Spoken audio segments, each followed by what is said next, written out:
During a typical school day, the children will come into the classroom environment and there'll be lots of different activities set up for them to do. Now, a lot of these activities are designed to challenge and extend their learning. Now, during that period of time, the teacher will go and work with particular groups. So the teacher will focus on a particular activity and work with that group while other groups are working independently. A lot of the activities are very hands-on, very play-based. So they're learning through play, they're learning through conversation, they're learning through kind of self-direction as well, through discovery, working things out for themselves. During that time, the teacher almost acts like a guide. So extending the learning through carefully structured questions. Oh, why did that sink when you put it in the water? Why is that floating? Oh, what else can we find that floats? What else can we find that sinks? And this is all while they're kind of playing in the water tray.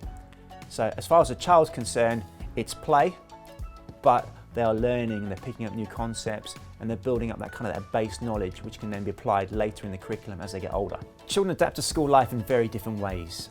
It all depends a lot on them personally.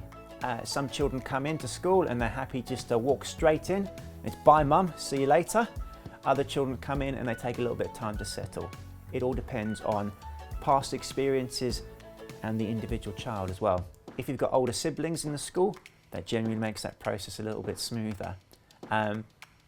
What we do within the school is we work quite closely with the parents to kind of work out what's best for the child. The last thing you want is a child that's upset or crying within the school environment.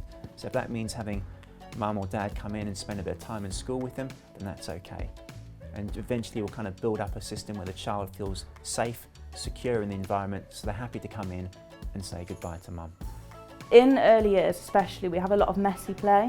So we do a lot of activities that include shaving foam, or we'll use pasta and sensory toys, because the more that they're able to put themselves into the learning and they can remember back to a time when they did something, it's more likely that they're able to remember it in later life.